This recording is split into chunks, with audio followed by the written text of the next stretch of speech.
Godzilla Minus One is in theaters this weekend, guys, and I gotta tell you, I went out and I saw it, and it's awesome, man. It's a really good Godzilla movie. It's up there with probably one of the best. And it's Japanese, guys, so know that going in. You're going to have to read subtitles to watch it, but it's really well done. It's 2 hours and 5 minutes, and you don't feel it.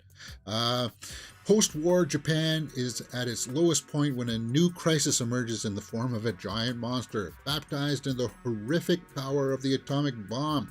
Yes, this takes place just after Hiroshima, right? And this is just kind of like Godzilla, his second attack on him, or maybe even the first, I don't know. But it's well done, man.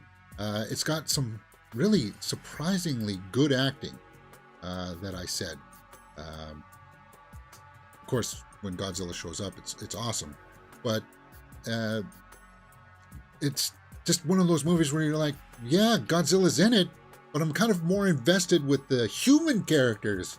And it's just, for me, yeah, when he starts to wreck shop and one of the human characters is inside one of those things, you're like, oh God, please no, please no, please no. That's what you feel, because you feel the menace from Godzilla in this. You feel like, yeah, he's a big monster. And they do it justice. They do it justice quite a bit. Like the buildings, you feel like he's right there, guys. I'm just really impressed with what they were able to achieve with this. There's a couple of sequences. There's a boat chase sequence in this. There's, of course, when he comes into town there, like the cinematography for what the budget of what this was, what they were able to pull off was, you're just like, wow, that's Godzilla. That's menacing. You run for the hills, man. That, like, you feel that kind of fear, and that's good. That's what Godzilla should be, right? I know that the North American version of him is kind of like made him like a savior of like the defender of the planet kind of angle, but not this. This is just Godzilla being big monster, man, and it pays off on the big screen for sure. As I said, you'll be rooting for the main character. The synopsis doesn't really do a good job of explaining what happened to him. So basically, it's kind of like Finn, the fallen stormtrooper, except he was a kamikaze pilot, the main character. And he kind of chickened out of doing his duty. And that kind of eats away at him psychologically, that he didn't want to do it. And he kind of froze. And that just eats away at him throughout the entire movie until he finally gets his big moment at the end where, yeah, you're like, get him, dude. You're just like, yeah. And it tugs at the heart a couple times. Mostly because, as I said, the human characters are extremely well done. This woman who plays the lead female there, I want to look her up now because she did a really fantastic job in this. This Noriko Minami Amambe. Let's just take a look at her resume because she did she's just there in the beginning, but then you just like, she's doing a fantastic job because he's dealing with PTSD, right? PTSD from not going into action when he was supposed to. And then, of course, Godzilla comes and wrecks shop in the opening sequences, right? So he's suffering from that, and she helps him through all of that stuff.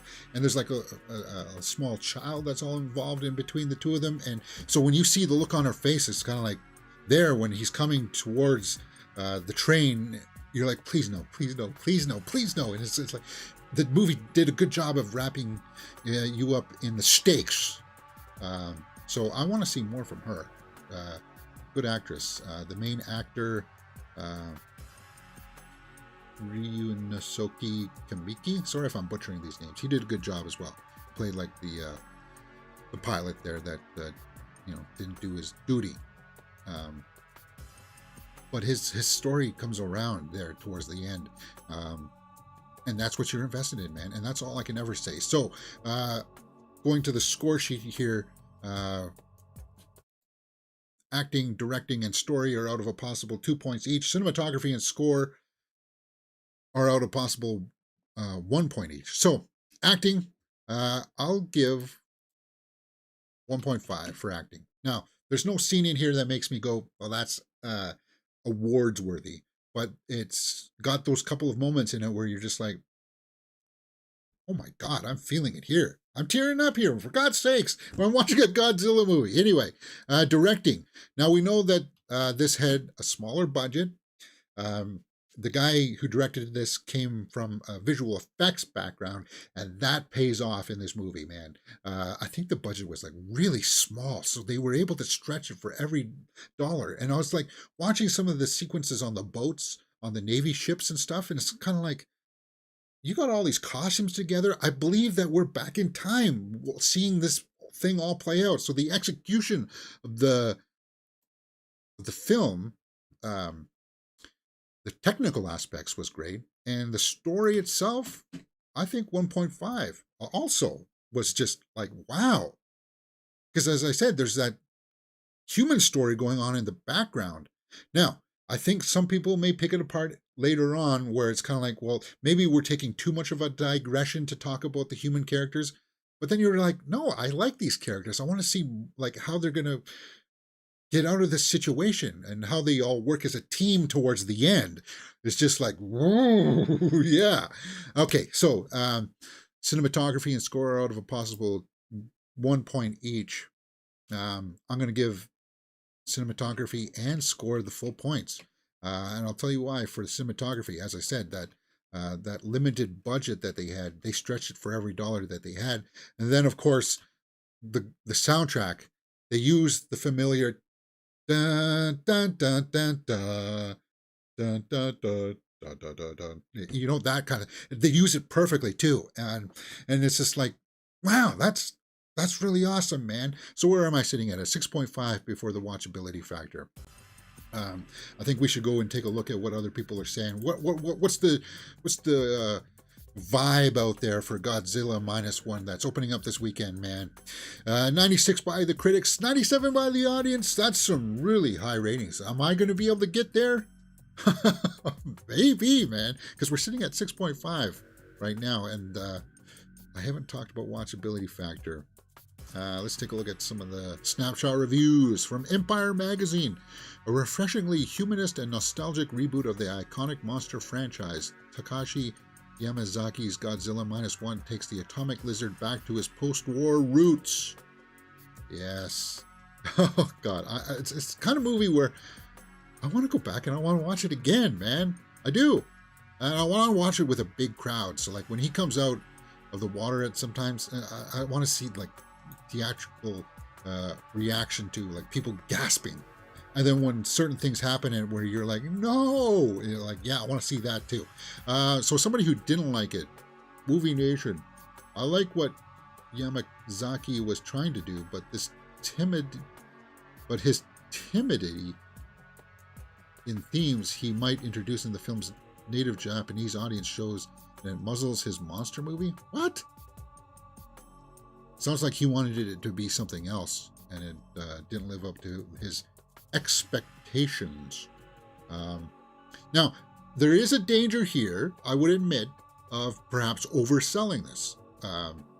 So if you got your, like, I'm setting you guys up to have this, like, 9 out of 10, 9.5 out of 10 experience. And if you're expecting it to, like, blow your mind, maybe temper that a little bit. That's what I would say. Adam Does Movies didn't like it. The superior visuals and sound are at odds with the terribly paced story and downright boring characters. It all feels so underwhelming. So I don't know. The characters are good. Terrible paced story. So as I said, going into this, there are going to be people just like that will be kind of like, I don't understand this pacing. You just showed Godzilla do all these great things, and now we're taking time out to talk about these other, like, these characters dealing with the fallout of that. I don't know if I like that. No, I understand there's going to be a bunch of people like that, because there's going to be the people out there that want to just go see Godzilla. I want to see Godzilla wreck the city. I want to see Godzilla do this and that, but you don't want to watch a 2-hour movie of just that. You think that you do, but it would be really not that entertaining. Trust me, the backstory in here with the characters does work. It truly does. So the few people out there that are kind of like, meh, I don't know if I like that, I would just say maybe they're not as seasoned as a movie critic as I am. But if you're a movie fan, you'll want to watch this. If you're a Godzilla fan, you'll want to watch this. If you're a special effects guy, you'll want to watch to see what they were able to achieve with this. Some of the techniques. North American filmmakers have to take a page out of what they were able to achieve with this, because movies shouldn't like the day of movies costing $250 million plus to make should be gone. And this movie proves that it. Here's a good case that you can still make these big, huge movies and have it at a reasonable budget. I think that that budget that Godzilla Minus One has is going to serve it well, because the word of mouth is going to get out about this, and it's going to explode, man. Yes, we can have two Godzillas going on at once. We can have the Toho one, the Japanese one going on, and yes, we can also have the North American one where Godzilla fights with King Kong. We can have that one. We as an audience can understand the difference. This is just what a pleasant way to start off December is what I would say for Godzilla Minus One. Just awesome. Now, the critics ended with 97 and the audience were 98. I don't know if I can quite go that high, because I do acknowledge that the film does have some faults. So let's go back to the score sheet and try to round things out. The watchability factor, as I said, if you're a Godzilla fan, you'll want to check it out. If you're a movie fan, you want to check that out at least once. This is the kind of movie where I would have it on Blu-ray. 8.5 out of 10 for Godzilla Minus One. Could I give acting even better?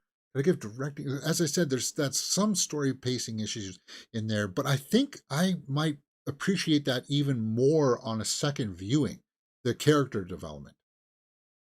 Because there's an honor about it where they're building up their forces to fight Godzilla, and like the military's been depleted, and it's like humans have to come together to try to figure out how to deal with it.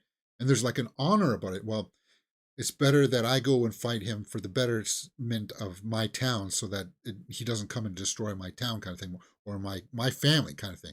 And people step up like that, and it has that kind of almost like Independence Day type quality speech towards it, towards the end of it, where it's kind of like one of the characters just like gets you all rallied up, man, and ready to go out and face Godzilla. And it's just like, yeah, that's awesome. So, it's hard to say. Is it? I think 8.5 is about where I'm going to sit. And I feel very comfortable with that. 8.5 for Godzilla Minus One is the way I feel. I would see this in IMAX. I should have seen this in IMAX, man. 8.5 for Godzilla Minus One. It's just like, how did this movie? It's a Godzilla movie, man. How can it be this good? It's just, they know what they're doing over there, man, and it pays off. It pays off. All right. So, are you guys going to go and see this weekend? You've got this, Beyonce, and you've got Silent Night, John Woo's new movie coming out this weekend. So I think Beyonce is probably going to win, but this will have some staying power here for December, because we don't really have a whole lot of really other big things. We got Wonka, which is a kids movie. We got Aquaman 2 coming out this month. But this one may have some staying power, because the word of mouth is going to spread about this, and it's going to go like a wildfire of like, hey, if it's near you, yeah, you got to read subtitles, but it's just, this is what Godzilla is, man. Oh man, you get fired up. I've left the theater, and I've been on this kind of like high for the last 2 hours, just like, that is a good movie. That's a good movie. Thank you. My God. I want to see more. I do. I want to see more. Oh, yeah, and it's just, when his tail all lights up and everything. Oh, they do it right. They do it well. All right, guys. That's my review for Godzilla. Let me know what you thought about it in the comments below if you like this kind of stuff. And hey, you want to follow me on all my other social media handles. Yeah, you can find stories and extended versions of things on my TikTok and Instagram. Yeah, and Facebook. Yeah, I need to focus on Facebook a little bit more. But what else can you find here on the channel? Well, on top of my movie review for Godzilla Minus One, we watched the full movie The Killer uh, from a Netflix movie. So come watch us watch that movie, and then movie reviews for other movies in the theater right now. Saltburn, Napoleon, The Hunger Games, A Ballad of Songbirds and Snakes. We're in the midst of watching the new Survivor season. We're up to episode 10 already, and we're up to episode 9 of Hell's Kitchen that just went this morning, so we watched that. Great episodes, great episodes. And then, of course, we do movie news 2 or 3 times here throughout the week where we talk about all the trending movie news headlines of the day. So if you like this kind of stuff, hey, come join us here on Mirror Domains. Subscribe, and I'll see you next time.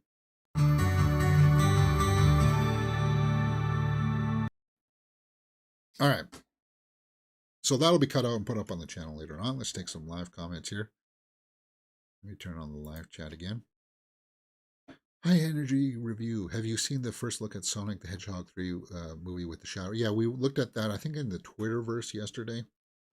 Cool review, Bifer says. Oh, thanks, man. It looks pretty interesting, James. It does. They just published this final trailer for Godzilla. I haven't watched it yet. Sure to become a timeless classic. Yeah, it will be. They do some interesting stuff with the lore, like of him being able to, like, okay, he gets shot with these rockets and stuff. How does he bounce back from it? It's just really awesome. Really well. Yeah, and cinematically, this is why I gave it like the full points, because like look at how that's framed. And this atomic breath goes off and creates, like, that's what's happened here. He's blown up a certain portion of the city that's going up in the background, and because of these angles, it helps you feel the weight of it, right? Like the weight of Godzilla. So if you got the chance to see it in the IMAX, when he's stepping on the ground, it's just like boom. It's just, it's like eerie. It's almost as if he's like really standing there. And then there's people up on the top of the buildings, like photographing him as he goes by, and it looks real, man. It's just like, holy crap! How was this possibly? Oh, there's the young girl that, yeah. This is gonna. She was as cute as a button too. Wow. Yeah, she's got a couple scenes in there where that little kid does a great job of. Mm, wow. So what was the budget for this? Let me see if I can look that up. 15 million, guys. 15 million. Wow, that is an impressive feat.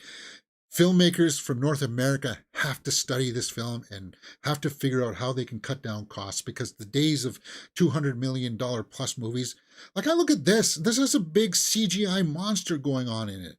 And it's got some strong dramatic pieces in the background. Why in the heck did Killers of the Flower Moon cost $200 million plus when it had no visual effects in it? It didn't have a big monster uh, destroying the town and cities. It just was about a bunch of people being awful to each other.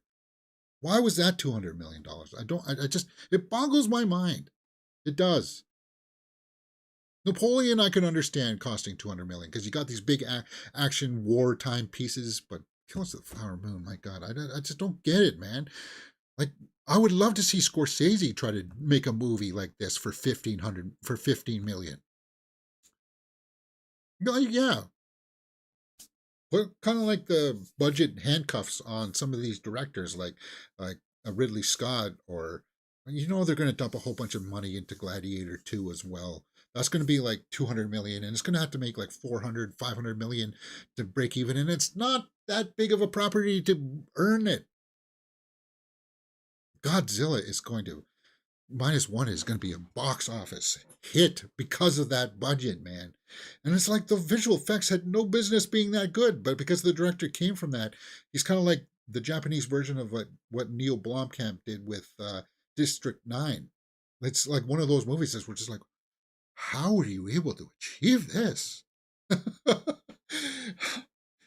Ah, yeah, great movie. Great movie. All right.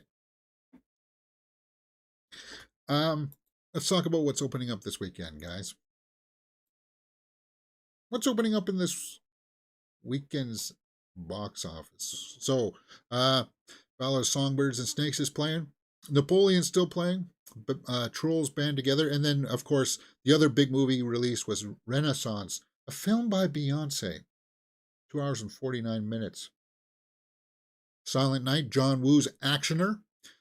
Joel Kinnaman gets his, I don't know if it's his family gets abducted or something. He gets his voice box